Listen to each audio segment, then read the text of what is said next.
Hello everyone, I am Bimot Pravina Biruar, and my report is the continuation of Noli Me Tangere, The Life of Sisa. So, isa sa mga tragic story ng Noli Me Tangere, ang story ni Sisa. Isa siyang mayamang babae noon, na naging mahirap dahil nakapangasawa ng isang manunugan. At sa di kinalaunan ay naging isang baliw dahil sa pagkawala ng kanyang dalawang anak na si Crispin at Basilio. Itong dalawang batang ito ay nagtatrabaho bilang sakristan sa simbahan. Ngunit naging malupit si Padre Salve at ang sakristan mayor sa dalawang magkapatid. Di nagtagal, pinagbintangan ng sakristan mayor ang bunso na si Crispin na nagnakaw ng salapi.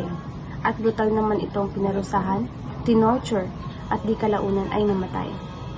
At si Basilio naman ay tumakas. Nang malaman ni Sisa na di na nakauwi ang kanyang mga anak, hinanap niya ito ng hinanap. Hanggang siya ay masiraan na ng bait. At sa di kinalaunan ay nabaril. Sa kabilang banda naman ay dumating si Kapitan Tiago, Maria Clara at Auntie Isabel sa San Diego. Si Ibarra naman at ang kanyang mga kaibigan ay nagdaos ng picnic sa lawa. Ang nandun sa picnic ay si Maria Clara at ang kanyang apat na kaibigan na sina Sinang, Victoria, Ibay at Neneng. At isa sa insidenteng hindi malilimutan sa picnic ay ang pagligtas ni Ibarra kay Elias.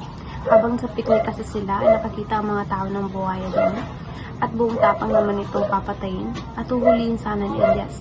Ngunit masyadong malakas at mapiglas ang buhaya. Kaya nung makita ni Ibarra nahihirapan sa Elias, niligtas nito si Elias. Isa sa mga insidenteng nangyari sa lawa ay ang magandang pag-awit ni Maria Clara. Ito sobrang ganda ng boses nito, kaya naman marami ang humanga sa kanyang talento. Nang matapos ito ay kumain sila. Nang sila ay matapos, si Ibarra at Kapitan Basilio ay naglaro ng chess. Samantala si Maria Clara at ang kanyang mga kaibigan naman ay naglaro ng Wheel of Chance na base sa fortune telling book. At habang sila ay naglalaro, inistorbo sila o ginambala ni Padre Salve dahil isa daw kasalanan ang paglalaro ng mga ganong laro. Pagkatapos nito ay may dumating ng mga sundalo dahil hinahanap nila si Elias dahil sa mga ginawa nitong labag sa kanilang batas, ngunit hindi naman nila nahuli dahil siya ay nakaalis na. Kinabukasan, si Ibarra ay pumunta sa bahay ni Old Tasio para kumonsulta sa kanyang proyekto na schoolhouse. Ngunit ayon kay Old Tasio, hindi ito matutupad o matutuloy, ngunit ito pa rin ay natuloy ayon sa supervision naman ng arkitekto na nagngangalang Juan. The Feast. Di kinalaunan, ang San Diego ay naghahanda para sa fiesta. Ito ay feast day ni Patron Saint San Diego de Alcala na naganap noong November 11 sa kanilang bayan. At ang umaga ng fiesta ay mayroong misa na pinangunahan ni Padre Salve kasama si Padre Damaso sa nagserma sa misang iyon. Matapos ang sermon ni Padre Damaso, itinuloy iyon ni Padre Salve. At bigla namang lumapit si Elias kay Ibarra na nagdarasal katabi si Maria Clara. Binalaan ni Elias si Ibarra na mag-ingat sa kanyang seremonya sa kanyang line of the cornerstone of the school. Buti na lang sa tulong ni Elias ay hindi natuloy ang pagpatay kay Ibarra. At noong kinagabihan ay may isang pagtitipon-tipon. At itong si Padre Damaso ay may masasama at masasakit na sinabi na may kinalaman sa ama ni Ibarra na si Don Rafael, na kung kaya't si Ibarra ay hindi nakapagpigil at muntik nang mapatay itong si Padre Damaso kung hindi lamang siya pinigilan ni Maria Clara. After the feast, pagkatapos ng fiesta, si Maria Clara ay biglang nagkasakit at siya ay ginamot ng isang quack Spanish physician o Dr. Quack na si Tiburia de España, na ang kanyang asawa ay palaging bumibisita sa bahay ni Kapitan Tiago. Pinakilala niya kay Kapitan Tiago na isang niyang Espanyol, si Don Alfonso Linares de España, na pamangkin ng kanyang asawa at godson ni Padre Damaso's brother-in-law. Si Linares ay walang pera at walang trabaho, kung saan naghahanap ito ng anak mayaman na gustong pakasalan, pero di naman pumayag si Maria Clara dahil ang mahal niya ay si Ibarra. The story of Elias. He is related to Ibarra. 60 years ago, yung grandfather ni Elias ay isang bookkeeper sa isang Spanish commercial film sa Manila. Ito ay kinasuhan na sinunog ang warehouse at yung asawa niyang buntis noon ay naging prostitute para lamang suportahan siya at ang kanyang mga anak. Nang may panganak ang kanyang pangalawang anak, namatay ang kanyang asawa. Pumunta sila sa bundok kasama ang kanyang dalawang anak. para doon na lamang manirahan. At pagkalipas ng isang taon, yung panganay na anak ay naging tulisan na ang pangalan ay si Balad.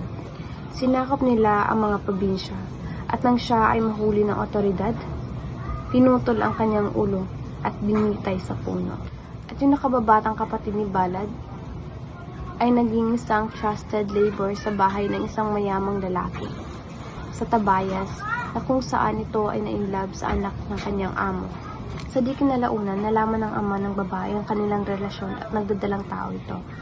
Ipinakulong ng matanda ang ama nila Elias at isinilang sila Elias, ngunit itinuri ito mga anak ng matanda at itinago ang kanilang scandalous origin. Masayang namuhay sila Elias hanggang sa isang araw, mayroong naging pagtatalo tungkol sa pera at dahil sa pagtatalong iyon ay naungkat ang kanilang hindi magandang nakaraan. Kung kaya naman, yung isa sa mga servant nila ay naging testigo at napilitang mag-testify para malaman yung katotohanan sa kanilang nakaraan. Matapos nito, si Elias at ang kanyang kapatid ay iniwan yung talabas. At matapos nito, they live a vagabond life. Pero na-meet ni Elias si Ibarra. The escape of Elias and Ibarra.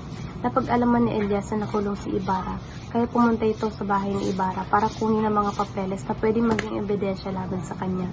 At sinunod niya ang bahay ni Ibarra. Matapos yun, pumunta siya sa Bilibid para itakas si Ibarra. Siya at si Ibarra ay tumalon sa bangka, tapos bumalik sa bahay ni Kapitan Tiago para magpaalam na muna kay Maria Clara. At pagkatapos noon, bumalik sila sa bangka at naglakbay sila mula Pasig River papuntang Laguna de Bay. Yung police boat ay naglalaman ng Guardia Civil. Sinundan sila sa lawa at sinabihan naman ni Elias si Ibarra na magtago sa damo. At nang overtikan na ang bangkang sinasakyan nila, biglang tumalon si Elias. Sa ganung paraan ay nabaling ang atensyon ng mga Guardia Civil kay Elias at si Ibarra ay nakatakas. Sa paghahabol nila kay Elias ay natamaan si Elias. Bigla namang naging pula ang tubig ng lawa, kaya naman inakala ng mga Guardia Civil ay napatay na nila si Ibarra.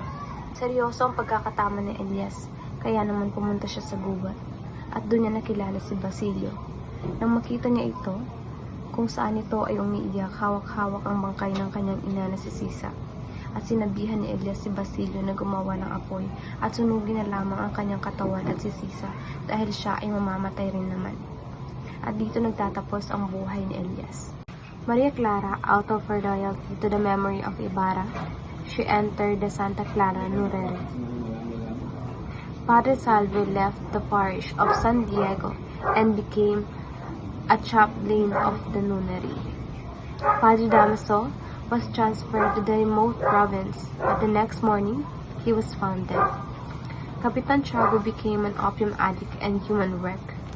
Doña Victoria had taken to wear eyeglasses because of weakening eyesight. Linares died of dysentery and was buried in Paco Cemetery. The Alvarezes promoted Major. He returned to Spain, leaving behind his shabby mistress, Doña Consolacion. The novel ends with Maria Clara, an unhappy nun in Santa Clara, forever lost to the world. The missing chapter of the story, Elias and Salome, was originally the 25th chapter of Noli. However, Rizal removed it due to the financial constraints. Summary of the story of Elias and Salome. Salome waited desperately for Elias, thinking that he would pass by the water anytime soon.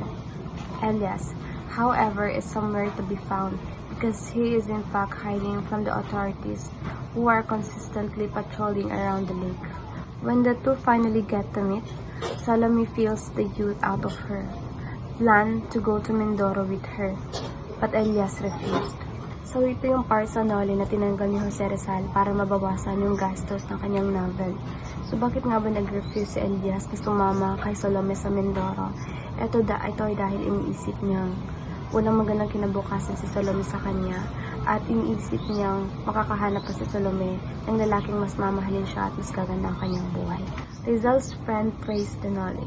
Nang matapos nga ni Rizal ang kanyang kauna-unahang nobela, ang Noli Me Tangere, pinuri ito ng kanyang mga kaibigan. At tulad din ng inaasahan ng mga kalaban ni Rizal, ay pinuna ito dahil ito ay laban sa kanila.